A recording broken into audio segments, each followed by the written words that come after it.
Hello, TNC friends, supporters. Thank you for joining us this afternoon for this wonderful presentation. My name is Eric Olson. I'm the Director of Lands and Rivers for the Nature Conservancy here in great state of New Jersey. We're happy to be bringing these virtual events to you in these trying times.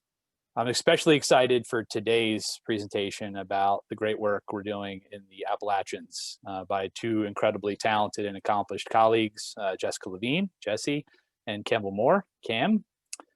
This landscape and the work you're going to hear about today is what really drew me to the Nature Conservancy.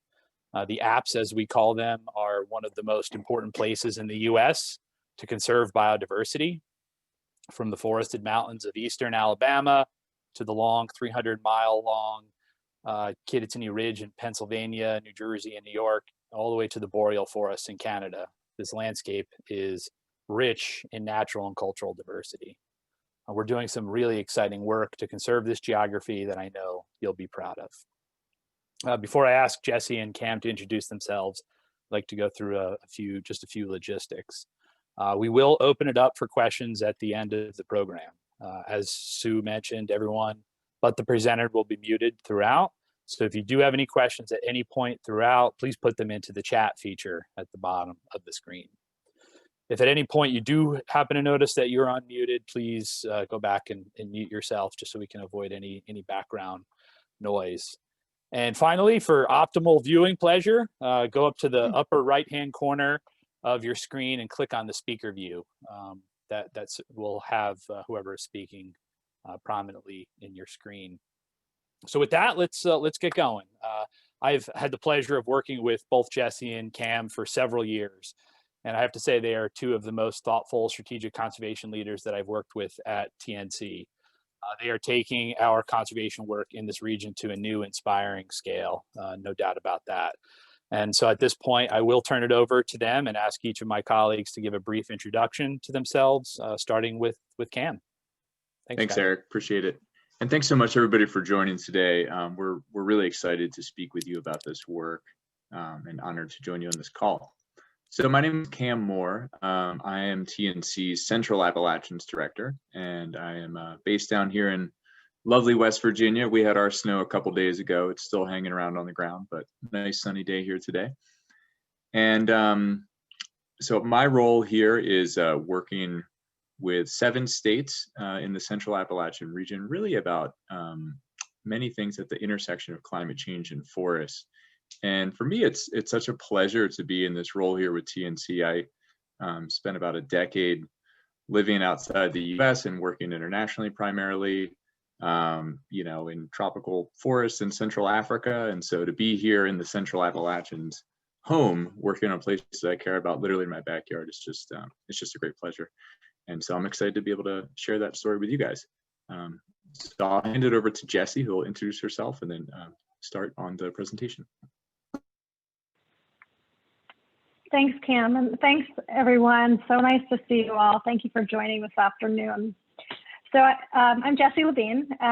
My position at TNC is as the Healthy Lands and Water Strategy Lead for our Northeast Division, and I'm actually based up north in Montreal. I've been with the Nature Conservancy for about 9 years, and my work with TNC has always been focused on advancing the conservation of land and water at the large landscape and watershed scale, both across the northeastern US and southeastern Canada.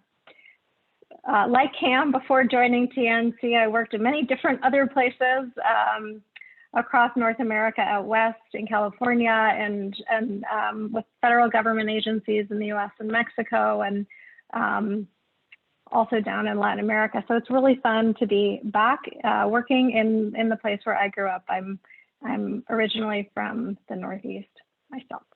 So I'm really grateful to spend some time with all of you today to share our conservation vision for the Appalachians or the Appalachians, depending on where you are. Your name for them is a little different.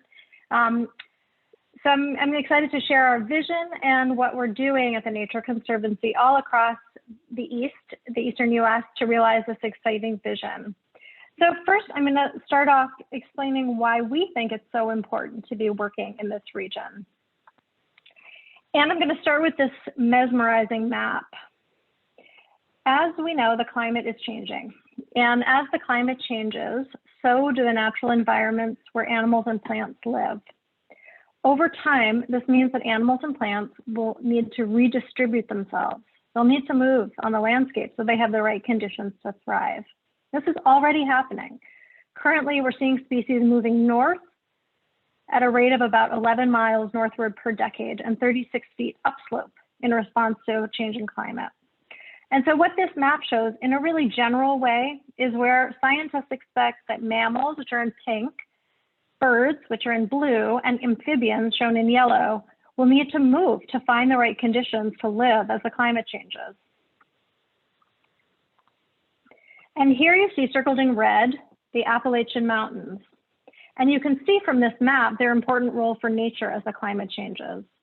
The Appalachians are the corridor for animals and plants to redistribute as the climate changes. But the region is not just a corridor, it's not just a place through, it's a life raft where many species can and will continue to persist over time. So what makes this place so special? Why are the Appalachians so important as the climate changes? At the Nature Conservancy, we're always guided by science, and our science has firmly established the importance of this region. A team of over 150 scientists led by the Nature Conservancy worked together for more than 10 years to identify a network of lands that are disproportionately important for helping nature to survive and thrive as the climate changes. We call this the resilient and connected network of land, and that's what you see here in green. The map shows this very special network of lands all across the US and up into Canada. And zooming in on the map, our science has shown us that here in Eastern North America, the Appalachian region is the centerpiece of this resilient and connected network of lands. This is a network of land that covers 180 million acres and stretches almost 2,000 miles from Alabama to Canada across 16 states and 3 Canadian provinces. And as you know, Bobcat Alley is right here. It's a critical piece of this network of lands.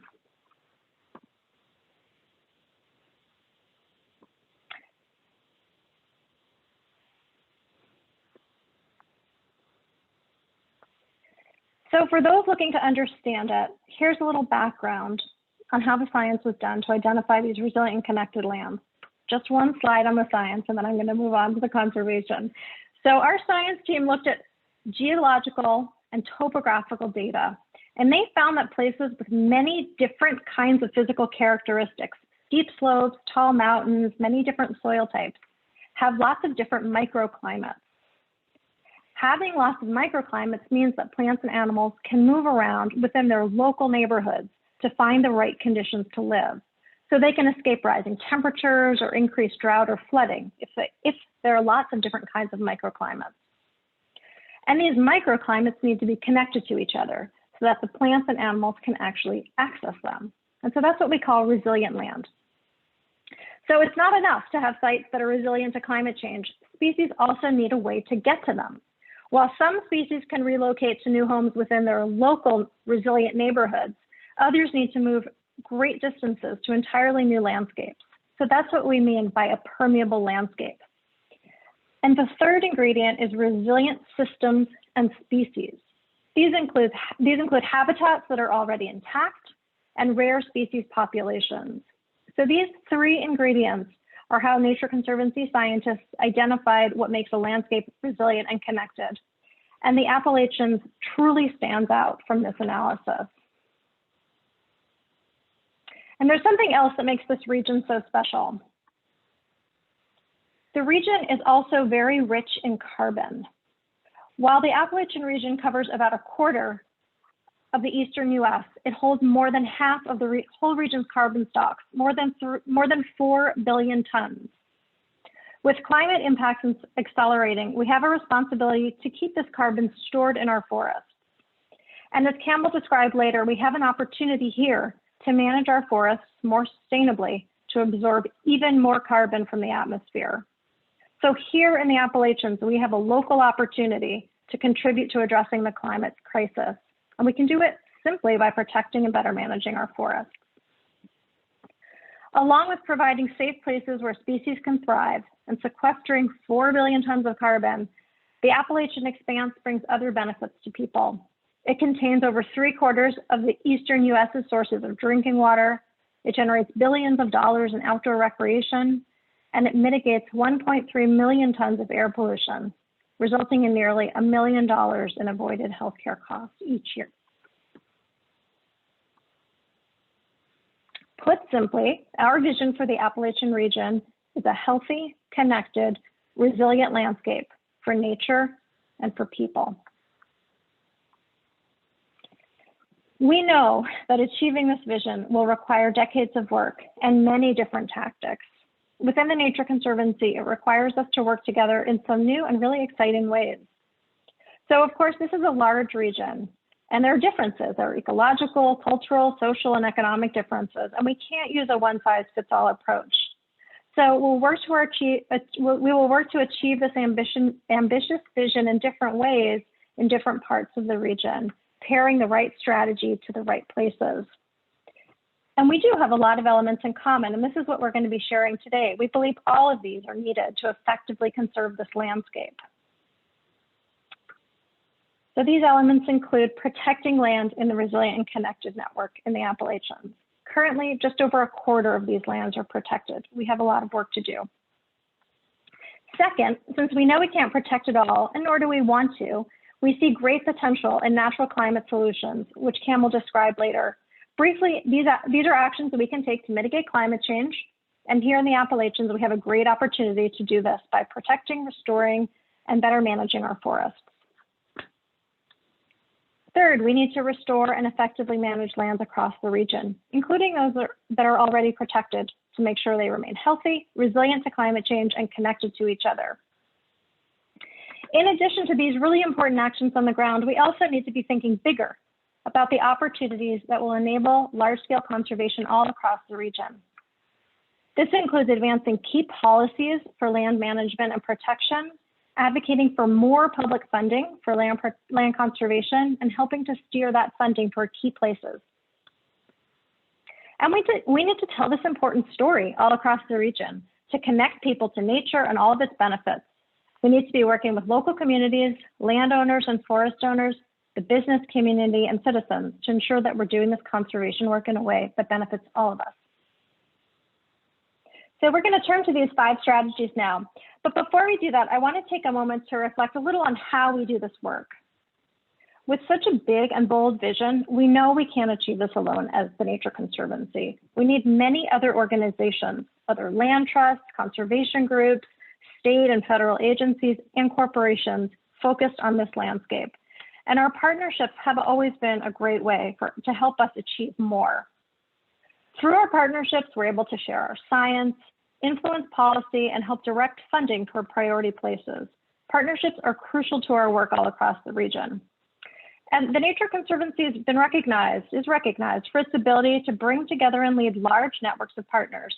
We've been doing this successfully in the Appalachians for decades. In the Northern Appalachians, we've been leading Staying Connected, a large-scale partnership focused on keeping forests connected across 5 states and 3 provinces. We've been leading this partnership for over a decade. In the Central Appalachians, we've been leading the Central Appalachian Spruce Restoration Initiative for 20 years to restore red spruce ecosystems. And through partnerships like these, we've achieved conservation outcomes that we could not have accomplished on our own. So this theme of partnerships will run through our presentation. So now we're going to turn to the 5 ways we're working to achieve our Appalachian vision. So the first is protecting land. Of course, we are known for our achievements in protecting land. It's work we've been doing since we began as an organization, and it's key to conserving the Appalachians. Our land protection staff are already deeply engaged in this in all 16 states of the region, just as you'd expect. Our land protection work takes lots of shapes and forms and uses different funding streams and many kinds of projects. So here are a few examples.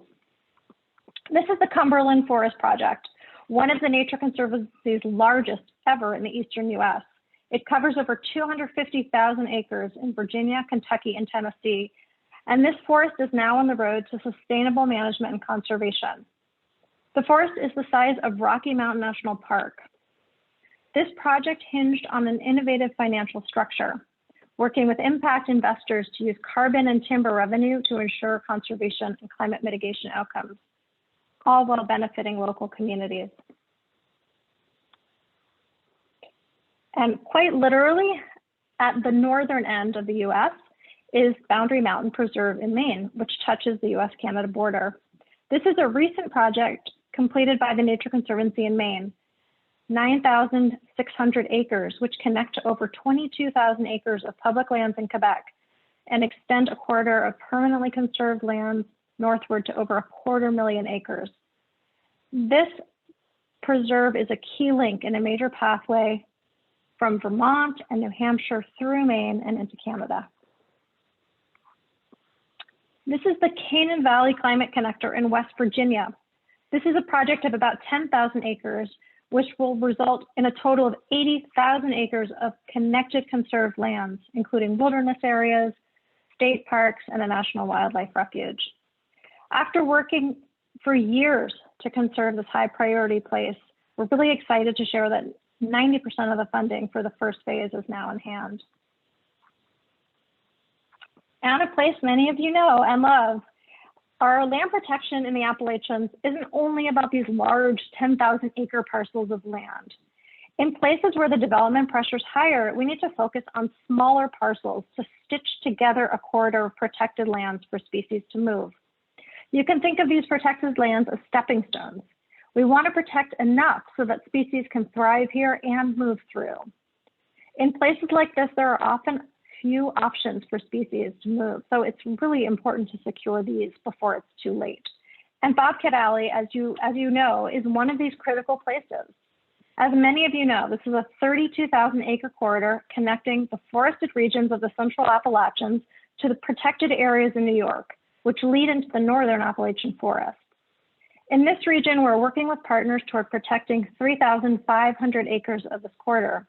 And the good news is that we're almost there, thanks to the support of many of you. So some of you have been part of our work to protect Bobcat Alley, and we are really grateful for your help in conserving this very important connector in the Appalachians.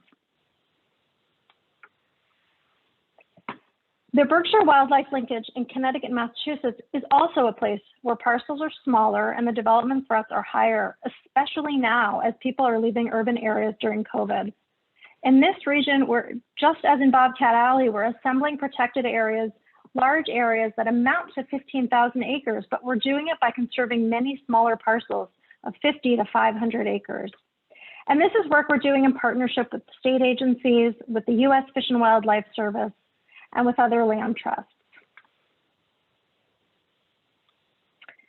And I wanted to say a word about funding for land protection. I'm going to use Massachusetts because it's a great example of how we're leveraging our science and our policy expertise to conserve more land. So this is a success story from just a few weeks ago. Late in November, a Massachusetts state grant program called the Massachusetts Land and Water Conservation Fund Grant Program opened a new grant round. The grant fund uses the Nature Conservancy's resilient connected science, which I described earlier, as a criterion for selecting projects to fund. And this isn't a coincidence. This came about not only because the science had been done, but also because our staff in Massachusetts made sure that the state agencies understood it. It's complex science, and they spent the time really working with state agencies to understand it. The other exciting part of the story is that the amount of money available just increased from $1 million per year to $4 million per year. And we expect it to be on the order of $10 million in years to come. And we can thank the hard work of our policy staff all across the Nature Conservancy, all across the country for this increase in public funding. This is coming from a federal funding source. And so this is an example of how we can leverage our partnerships for greater outcomes. And we have others all across the region. We're working with state agencies to incorporate our science into funding criteria and public plans. So we've had great success in New Jersey, West Virginia, New Hampshire, Vermont, and Tennessee, to name just a few. So now I'm going to turn things over to Cam to talk about conserving the Appalachians through natural climate solutions. Thanks, Jesse. So as you can tell from the vision that Jesse has sketched out here, our conservation goals in the Appalachians are incredibly ambitious. Right now, there are about 60 million acres of that resilient connected network that is critical to the future of nature and people that is unprotected. So that's an area about 12 times the size of New Jersey. So clearly we need a big movement of people and organizations and many strategies to get to that goal of having that whole part of the Appalachians be conserved and healthy. And natural climate solutions is one of our most important and exciting tools for getting there. So you're probably wondering, well, what is that? So the simplest way, the way I like to explain it is right now, look away from your computer, look around your room and find something made of wood. Probably there's a desk in your room or there's a table in the room you're sitting in. Maybe there's a notebook made of paper made of wood. Your house is probably made of wood. Any single one of those things in your house made of wood is 50% made of carbon that was taken out of the atmosphere by trees. So through the miracle of photosynthesis, as a tree grows, it is literally sucking carbon dioxide out of the atmosphere and turning it into wood. And so therefore, as we protect forests and as we restore forests, replant forests, and as we improve the management of forests, we have this really powerful tool for actually sucking carbon dioxide out of the atmosphere that was put there out of the tailpipe of someone's car or a smokestack from a power plant. Indeed, right now, forests are actually the cheapest, most effective carbon removal technology on Earth. That might change as more technological developments happen, but right now it's our best tool for sucking carbon out of the atmosphere. So we believe that if we can use the power of Appalachian forests, really demonstrate the power of Appalachian forests to society to help us solve one of our greatest challenges, climate change, that can unlock new amounts of support and funding for conserving these really important forests.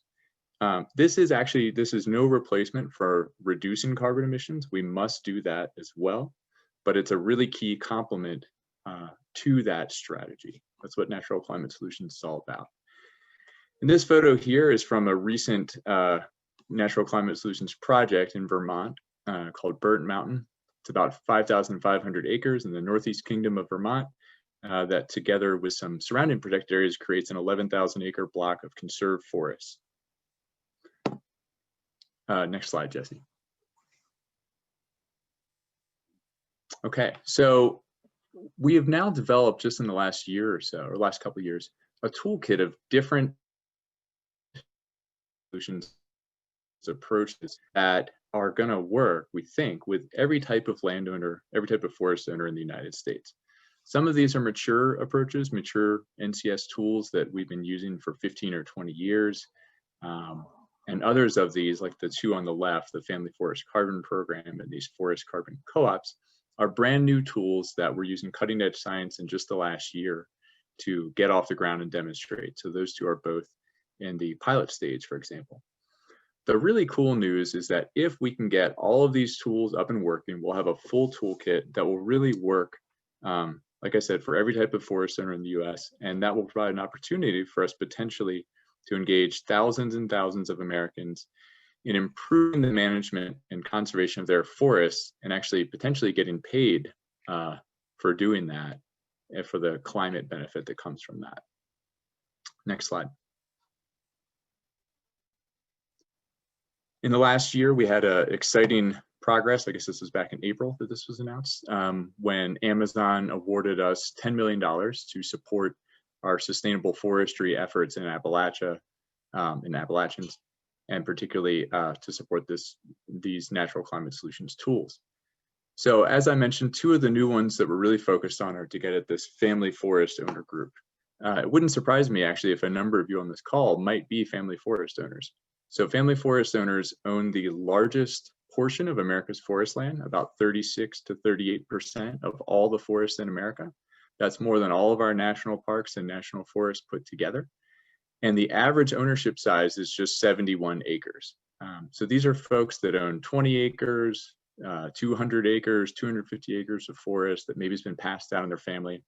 And it's really hard for these family forest owners to manage those forests sustainably. It's hard to have the money to invest in it, and it's hard to get the technical expertise that they might need to really sustainably manage those forests. But fortunately, we're developing some new tools to address that. Next slide.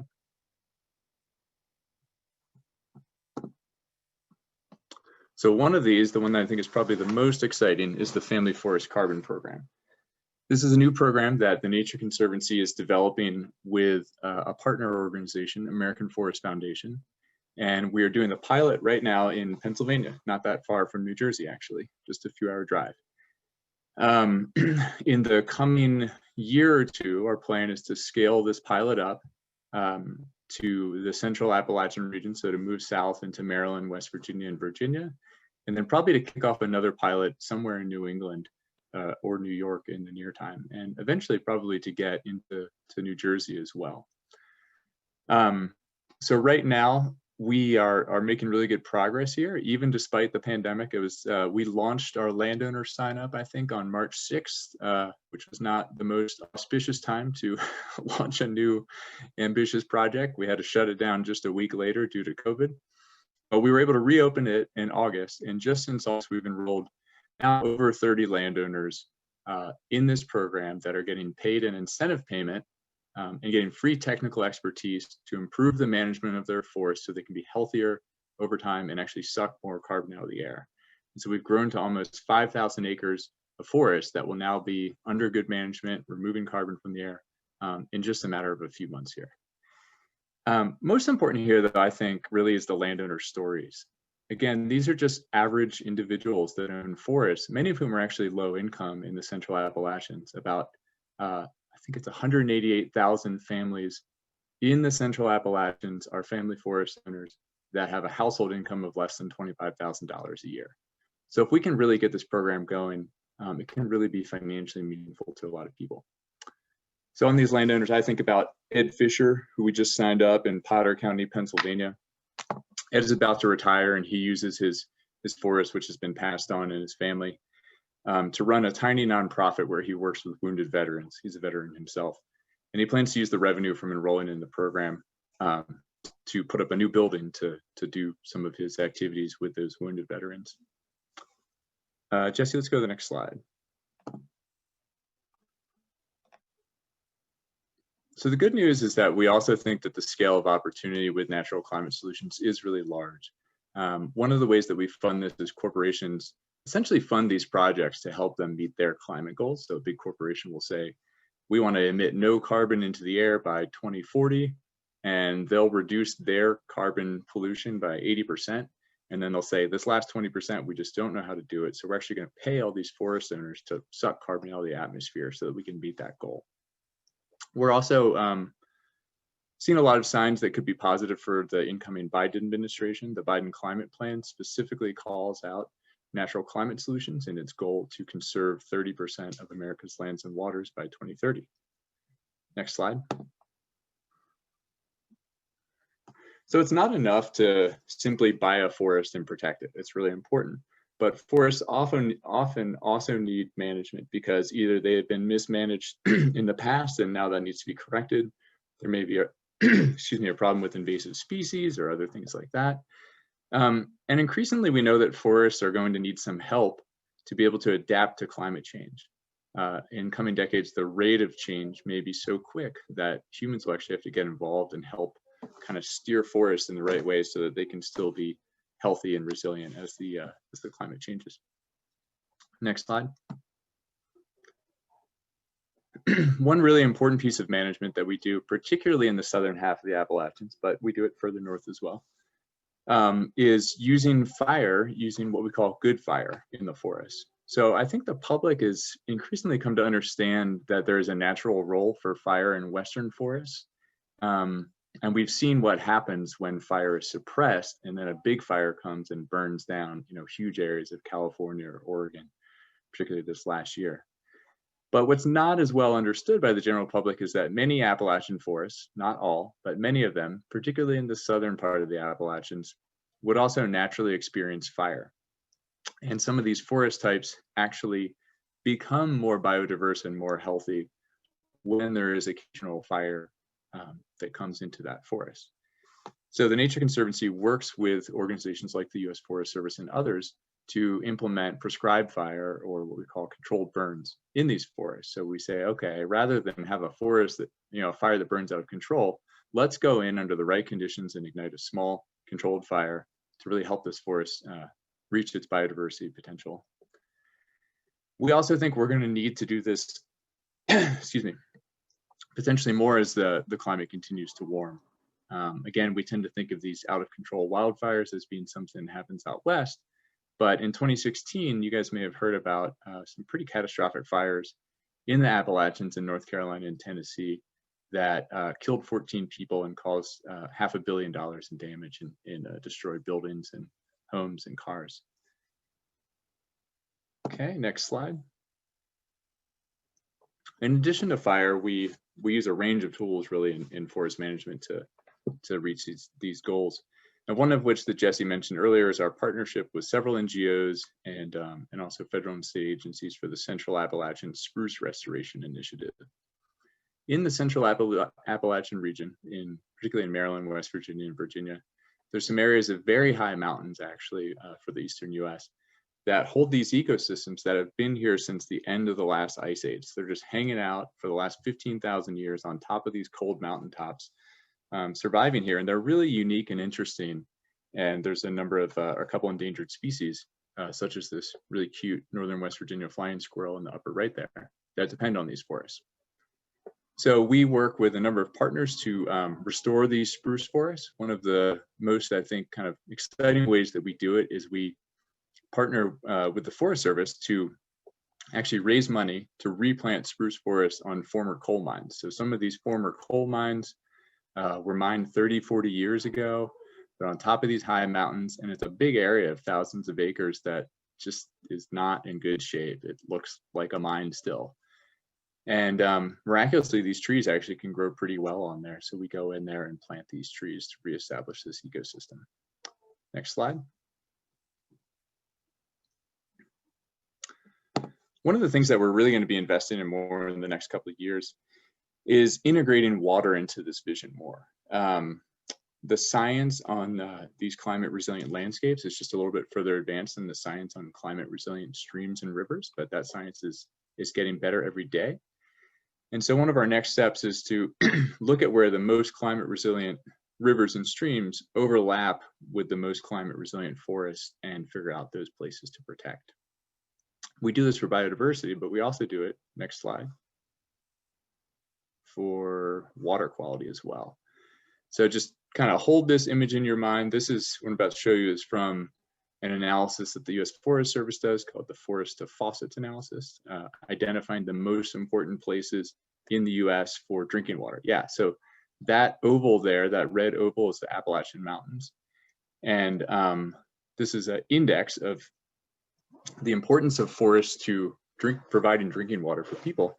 And the darker blue you get, the more important the area is. So the Appalachians really are, because there's just so many people, hundreds of millions of people that live downstream from rivers in the Appalachians. These really are, you know, the largest super high important drinking water source in the US. Okay, next slide. Finally, to get this big vision successfully accomplished, we need to really move forward policy and public funding avenues. So we were excited to see this year, finally, the passage of the Great American Outdoors Act, which provided finally permanent authorization of what's called the Land and Water Conservation Fund. So this is $900 million a year of federal funding that can be used across the country to protect lands and waters. Next slide. So the last thing I want to say is just how important it is for us to really tell this story effectively, and that's not just something that we do as people that work for the Nature Conservancy, but it's something that we need our donors and supporters and board members to do as well.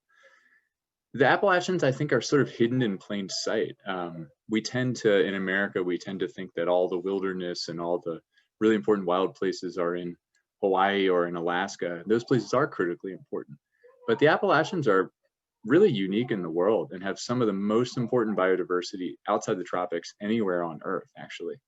And so to really accomplish this vision, which I think of as a 2050 vision of conserving millions of acres of land and having it be healthy and providing clean water and benefits for people, we really need to create a movement of individuals, government leaders, companies, NGOs, donors, and others And so we're really appreciative of all the support that you give to the New Jersey chapter of the Nature Conservancy, supporting places like Bobcat Alley, and hope that next time you support our work in New Jersey or elsewhere in the Appalachians, that you will come to see it as part of this 2,000-mile-long big conservation initiative. So you can invest in one really important place that might be near where you live or might be elsewhere, but it's having impacts at almost a continental scale. Next slide. So finally, we'll just end by saying thank you. Thank you for all of your really important support for the Nature Conservancy, and thanks for your time today. And I think with that, we're happy to hang on for a bit here and answer any questions. I have a question for you, Cam. Go for it. Do you have a rough estimate for the difference in carbon uptake for a forest that's well managed versus one that is not? That's a great question. Forests are so diverse, particularly, the central Appalachians are the second most biodiverse temperate forest on Earth. So it's really different from one forest type to another. But we measure carbon in tons of carbon per acre. And, a really well-managed forest, if you give it enough time, around where I live, could sequester something like maybe 40 tons more of carbon per acre than a poorly managed forest, maybe even more, 50 or 60 tons more. And so that's a fair amount. I think the average American's annual carbon footprint is something like 18 tons.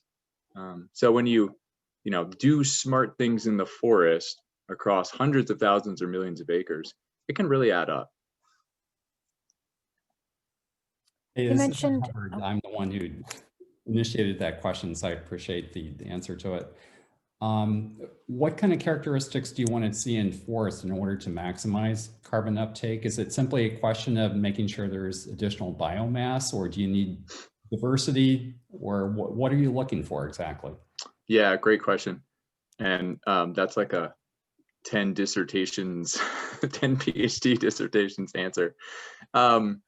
But in general, you're looking for more biomass. So like more bigger trees in the same area in the simplest way. Now, the question is how you get there, and how you get there while still producing things that people want and need, like, clean water and timber products that we use to build our houses and stuff like that. Where I live in West Virginia, unfortunately, a lot of the forests are really poorly managed. And this is for a whole range of reasons. A lot of it, as you may know, West Virginia is a fairly poor state. So a lot of it is poverty driven, actually. So people that own forests, they're not managing their forests for the long term, and they're not managing it sustainably much of the time. They would like to. They own their forest because they care about it. But what happens is there's an emergency in their family. There's a hospital bill, or one of their kids are going to school or something like that, and they need to raise some money. And the logger comes around and he says, "Hey, I'll give you $15,000 if you let me cut every oak tree on your property above, 1 foot in diameter." And so they say, "Okay, let's do it." Because A, these are really complicated forests, so they don't necessarily know the right thing to do. And then B, they need the money. And so that's called high grading. And what that does is it actually changes the way the forest develops over time in a way where you get less biodiversity, less timber production, and less carbon stored within that forest, because you end up kind of removing a number of the species from the forest, for a matter of several decades or maybe even longer. So what we do with the Family Forest Carbon program that I mentioned earlier is we're paying incentive payments to these family landowners to do the opposite of that. So instead of just coming in and cutting all the big, beautiful oak trees, have the logger come in and remove the trees that are dying and unhealthy and not doing very well. Leave the healthier trees to grow for another 20, 30 years to get bigger, suck more carbon out of the air. And we're also paying for a professional forester to give those landowners a forest management plan that they can use that'll tell them what to do with their forest for the next several decades. So that's just one of a number of examples. Thank you. Yeah. Here's another question, and this one is from our trustee, Amy Green. Amy says her husband's family owns several hundred acres in Western Virginia, much of which is forested and surrounded by Forest Service lands. How can they get involved in forest management and the family forest program? Um, well, I'll be honest, I think the best way would be to help us accelerate the growth of the Family Forest Carbon Program. Like I said, we're piloting it. We just got our first landowner signed up in August. We're piloting it in kind of central Pennsylvania. And as we raise the funding to do it, we're going to extend it next definitely into Maryland and West Virginia, and probably into Virginia as well. And then we'll keep extending it from there. So until it's kind of in those states, there isn't a way to formally sign up. But it is, if you're doing some forests, I think it's only 10% of US forest owners about that have a forest management plan. The first thing really to do is to hire a professional forester to kind of take stock of what you own, figure out what your goals are, whether it's you want it for recreation or you want to generate some money from sustainable, timber management, and then get a forest management plan that helps you figure out what to do for the next 100 years on your forest. How do forests compare to coastal wetlands in terms of carbon removal and storage? Yeah, I don't know on the annual removal rates. I mean, it depends on the forest and it depends on the wetland. Many wetland types can store tremendous amounts of carbon per unit area, so per acre. Mangroves, it's either, depending on where you are, mangroves or tropical peat swamp forests in Indonesia that store the most carbon per area in the world. And so the coastal, like salt marsh ecosystems that you have in New Jersey, I grew up on Chesapeake Bay, so I love those places. Those are super important for a number of reasons, including carbon storage and sequestration. Okay, I think this one is for Jesse and Cam. Can you share with us, in your wildest dreams, what the end result of TNC's work would look like? Why don't you go, Jesse? Yeah, why don't I give you a few minutes break and I'll answer. I'll start and you can add on. So I think we both said in our presentations that this isn't work that we think is going to happen within 5 years, 10 years. This is several decades of sustained work, and so what does it look like in the end? I think we see a corridor of conserved lands from Alabama through New Brunswick, Nova Scotia, Quebec, connected to each other permanently. And then we also see thousands and thousands and thousands of landowners managing their forests in a sustainable way all across the region. So, right, we've talked about some of the ways we're starting to unlock carbon markets to encourage better management of forests. We have a few ideas, right, and we're rolling these out, but I suspect there's some more, and we're going to come up with more new, other innovative ways to encourage better forest management, because we really need to, and we need to do it quickly. So I think of it as, what I think of from my ecologist background is a network where there are, large protected areas, and we know what these are already. We have many of these already in place. And then we have other areas that aren't strictly protected, but are really well managed.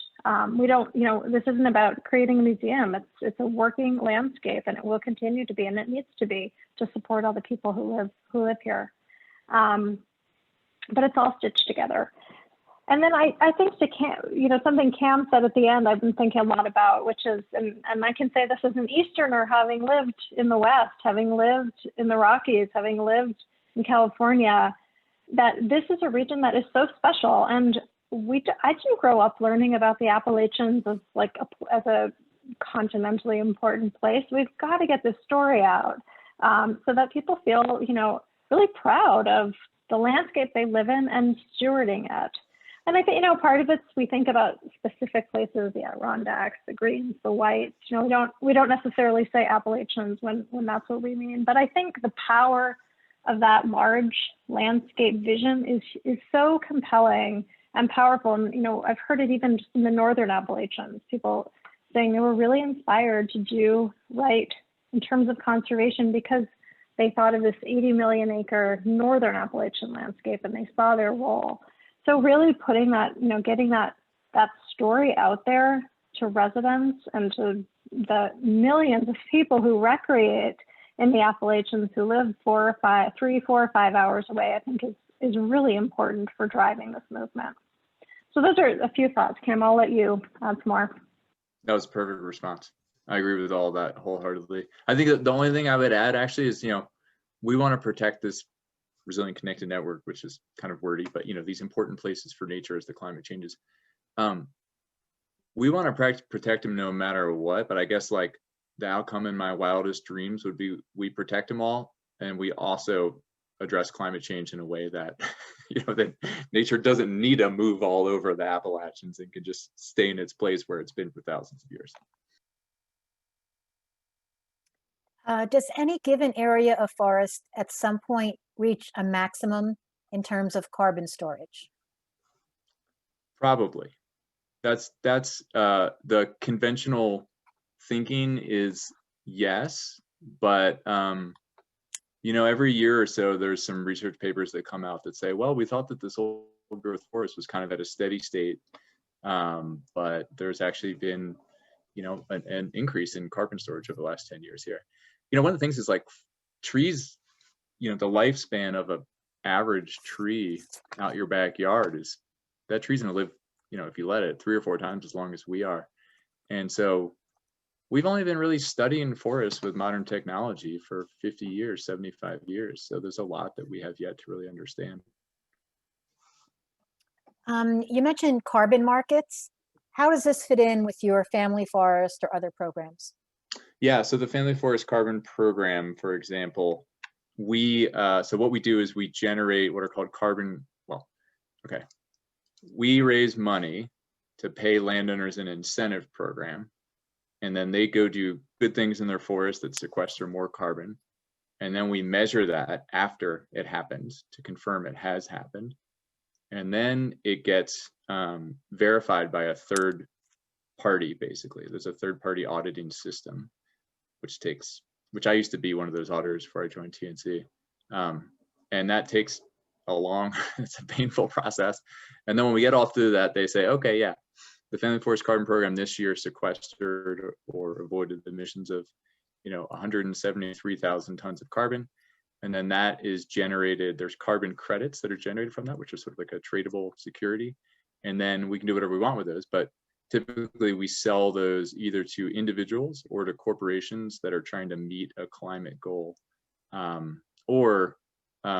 There's a number of, sometimes corporations are trying to meet a climate goal just because that's the right thing to do. Sometimes they're legally mandated to do that. For example, the state of California has a carbon market. So corporations operating in California do buy these carbon credits from places in the Appalachians to help them meet their legal goals. And I think as we move forward with natural climate solutions, we're always looking for new approaches beyond this carbon credits approach. It's one good approach, but we could have something where the federal government works with forest owners to just pay them an incentive payment to improve the management of their forests and sequester more carbon. The federal government has a number of programs to do that for farmers and stuff right now as well, to pay them incentive payments to improve their corn production in a way that has less sediment runoff into the rivers, for example. Okay, here's a question from Chris Aiken. I hope I'm pronouncing that right, Chris, who says, 20 years ago, I consulted with the Michigan Conservancy on their political conflicts with some local communities who didn't want local land sequestered. Do those conflicts persist in the East? And do you have people focused on managing your local and political relationships? So I'll start. I think it's probably different. The answer is yes across the East, but it's going to look different in different places. So yeah, they persist in different places. Often, often the concern is about local tax revenue, and it's a very fair and valid concern. If land is taken, is protected, what happens to the local tax roll? So yes, it happens everywhere in the region. I'd say maybe not everywhere, but it happens in many places. And so one of the great things about working for Nature Conservancy is we have staff, working locally in each of these places and carefully thinking about land protection projects that we engage in, and really thinking about the community impacts and making sure there's community support before we go ahead. We also have staff in as you know, in working with policymakers. And in some cases, we're leading coalitions to start changing some of the tax rules around conserved land. And this is something going on right now in Massachusetts, for example, where colleagues are really thinking about the disincentives to land protection in the local tax codes. I think we're exploring, particularly in less well-off areas. So I'll let Cam talk about the Central Alps, the northern forested areas of Vermont, New Hampshire, Maine, exploring other economic solutions. You know, so if land is protected and it's not there anymore to be forested in the same way it was, what are other opportunities that are generated? What are other economic possibilities, and how can we help have a conversation with local communities, but also bring to light some of these other economic possibilities? So we do, and I think it's, you know, in our own work, we're really tuned into this and really focused on engaging with communities where we're working on the ground. Cam, I don't know if you want to add anything. I know that the Central Apps has been doing them, thinking about this a lot too. Yeah, I mean, that's a great response. Yeah, I mean, it's a huge part of our work wherever we are, and we, you know, we think it's strategic and it's the right thing to do to make sure that people's needs are met as well. You know, in my part of the world, that's we've invested a lot in this in the last couple of years, and we're really still learning. It's really complicated. So the much of the Central Appalachian region, particularly West Virginia, Kentucky, Southwest Virginia, this is kind of the historic coal producing region of the US. And it's also one of the most impoverished places in the country. And so you have areas actually where there's coal companies that own 80% of the county. You know, it's an out-of-state based company that may own 80% of the county. And then you got these little coal company towns that are just stuck down a little stream valley, pretty impoverished, used to work in the mines closed down. And so when we buy some of those coal company lands, you know, we really feel that it's important that we do our best to figure out, either ourselves or working with a partner organization, how we can also try to improve those people's lives. It's a major historical injustice in the US that I think we're not good at figuring out yet, but we know better at it. Okay, looks like that is all of the questions. So we're going to wrap up, but staff will stay on the line. So please feel free to stay on and chat.